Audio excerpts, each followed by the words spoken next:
Olá, bem-vindos ao BDP Podcast, um espaço de reflexão sobre temas económicos e monetários do Banco de Portugal. O meu nome é Nuno Aguiar e neste episódio vamos olhar para o impacto recente de políticas públicas no rendimento das famílias. Numa conjuntura desafiante, os últimos anos foram especialmente intensos em iniciativas orçamentais dirigidas à carteira dos portugueses, com a aprovação de descidas de impostos e apoios sociais mais generosos. No Boletim Económico de dezembro, o Banco de Portugal quantificava o efeito das medidas de 2024 e 2025 na distribuição do rendimento, descrevendo também as diferenças de magnitude e desenho entre os dois anos.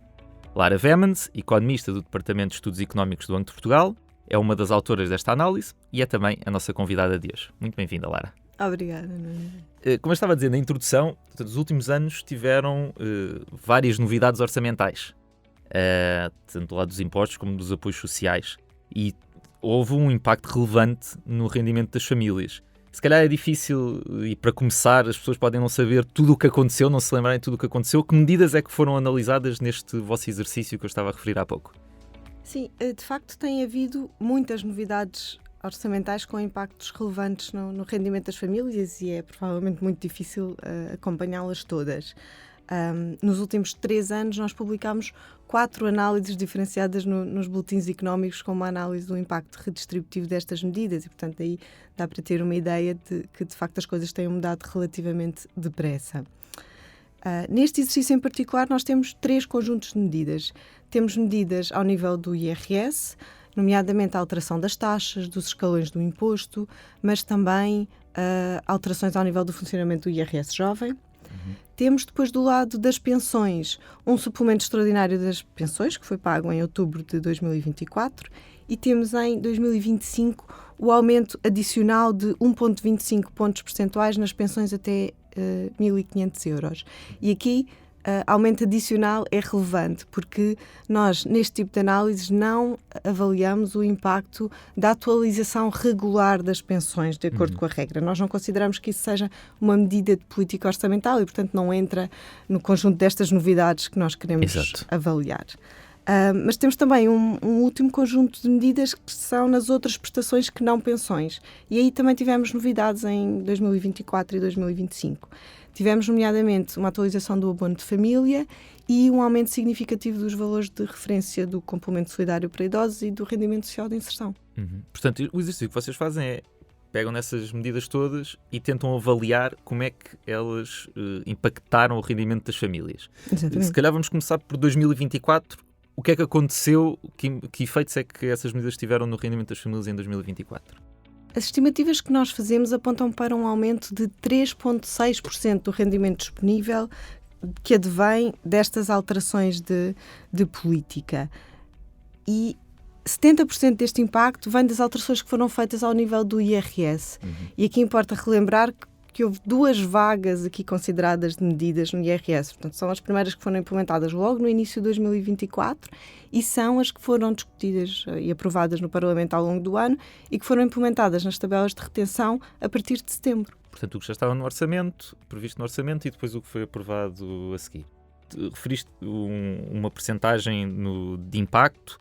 Ele não foi igual para todas as pessoas, portanto, conforme o rendimento de cada um, ele foi diferenciado. Se nós dividirmos por escalões de rendimento, como é que esse impacto se dividiu? Sim, no fundo, estes 3,6% de aumento do rendimento não foram iguais para famílias em diferentes níveis de rendimento. Se olharmos para as famílias mais pobres, portanto, as que se situam no primeiro decile de rendimento, o impacto que nós estimamos é bastante mais significativo, é de 10%. Isto pode parecer um bocadinho contraintuitivo com o que eu disse das medidas, do custo orçamental das medidas se concentrar no IRS. É verdade que estas famílias mais pobres estão essencialmente isentas deste imposto e, portanto, não beneficiam daquelas alterações. O que acontece é que as alterações nas prestações sociais que não pensões, nomeadamente rendimento social de inserção, complemento solidário para idosos, com um custo orçamental relativamente diminuto, têm um impacto muito significativo no rendimento destas famílias, que é muito baixo. E este modelo, ou pelo menos este desenho de impacto na distribuição de rendimento, mudou em 2025 ou é semelhante a 2024? Bem, por um lado temos outra vez medidas que aumentam o rendimento disponível das famílias. Portanto, o sinal é o mesmo. Mas de facto tens razão. O impacto, a magnitude deste impacto é bastante mais reduzida em 2025. nós estimamos um impacto de 1,5%, que é menos de metade dos 3,6% que estimamos para 2024. E, portanto, aí temos uma primeira diferença. Depois, ao nível do perfil, ou seja, de quais é que são as famílias mais afetadas, também temos uma distribuição que acaba por ser mais semelhante ao longo da distribuição de rendimento.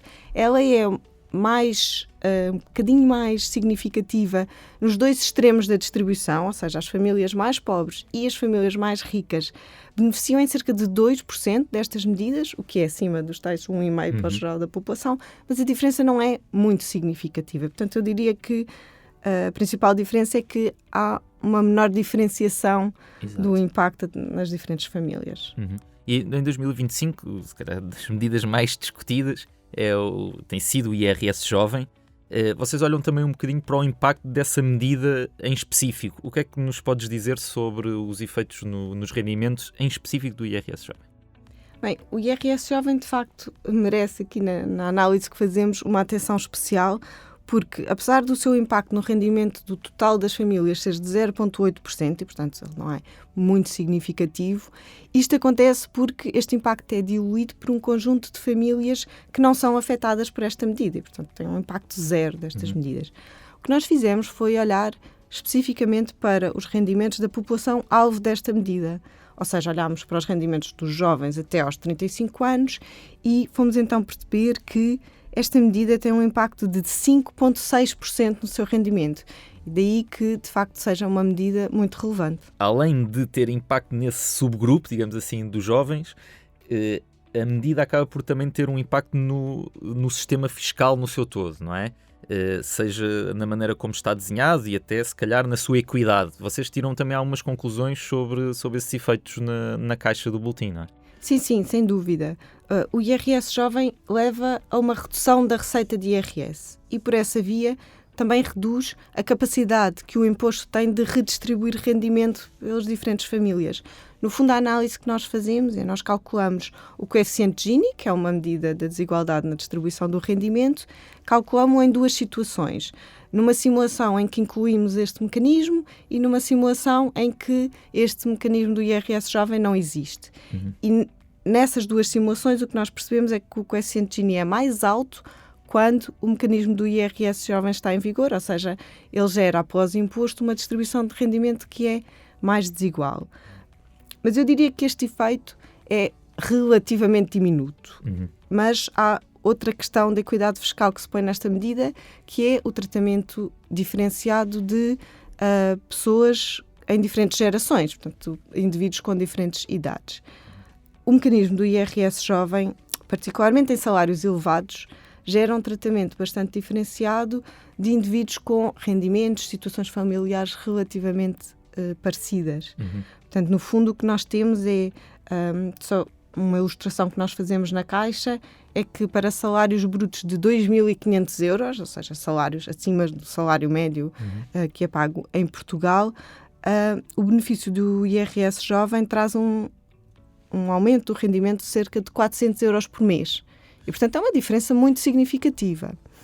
E aqui, como em todas as políticas públicas, o que interessa é percebermos, em termos de uma análise custo-benefício, como é que avaliamos esta medida, ou seja, pesando, por um lado, os custos, quer os custos orçamentais, quer os custos em termos de tratamento desigual dos indivíduos, como é que eles comparam com os benefícios que a medida pretende atingir, nomeadamente ao nível da captação de jovens qualificados, da sua retenção no mercado de trabalho português. E, portanto, este é o papel, no fundo, da avaliação das políticas públicas e, nesta medida, como todas as outras, fará sentido perceber, após alguns anos de implementação, se existem algumas alterações ao seu funcionamento que possam torná-la, eventualmente, mais eficaz. Temos de esperar ainda algum tempo a fazer essa avaliação. Sim. Por último, se calhar ajuda um bocadinho, tal como começámos, a olhar um bocadinho de uma perspectiva conjunta. Este período desde a pandemia teve momentos duros para as famílias portuguesas. Nesse olhar mais abrangente, como é que caracterizarias a evolução do rendimento das famílias portuguesas nos últimos anos e, ao mesmo tempo, o papel que as medidas orçamentais têm tido nesse desempenho? Sem dúvida.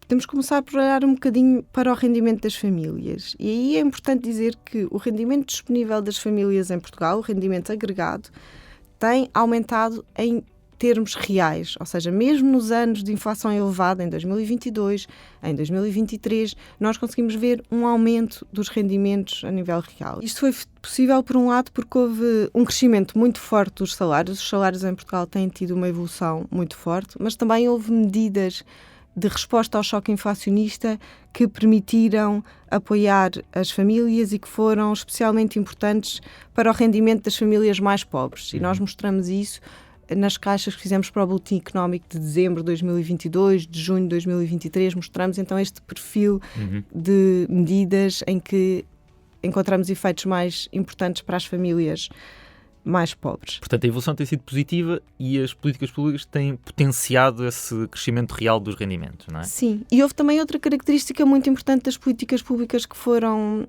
adotadas nessa altura, que foi o facto de serem temporárias. E porquê que isto é relevante? Porque foi possível implementar estas medidas sem pôr em causa o equilíbrio das finanças públicas. E isso é muito importante porque em anos posteriores, em 2024 e em 2025, nós continuamos a discutir o impacto de medidas que melhoram o rendimento das famílias. E isso só é possível porque, de facto, existe esta margem para não estarmos a discutir aumentos de impostos, reduções de transferências que, pelo contrário, poriam em causa, diminuiriam o rendimento disponível das famílias. Mas eu também queria dizer que, apesar desta evolução genericamente positiva do rendimento, é claro que as famílias têm situações muito particulares, têm fontes de rendimento distintas, têm cabazes de consumo também diferenciados e têm níveis de poupança diferentes para acomodar este tipo de choques.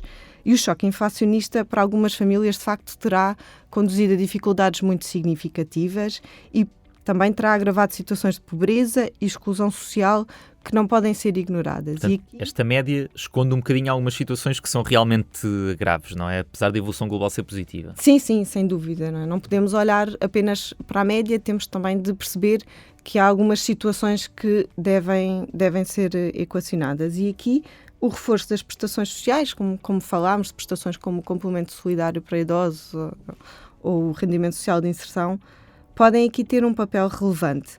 Mas também deve haver uma visão mais alargada destas questões, como aquela que é preconizada pela Estratégia Nacional de Combate à Pobreza e que acaba por convocar um conjunto mais amplo de políticas públicas, políticas na área da educação e da saúde, que são muito importantes para permitir que estas famílias ultrapassem as dificuldades de uma forma permanente, que se quebrem ciclos intergeracionais de pobreza e que, no fundo, se construa uma sociedade mais inclusiva.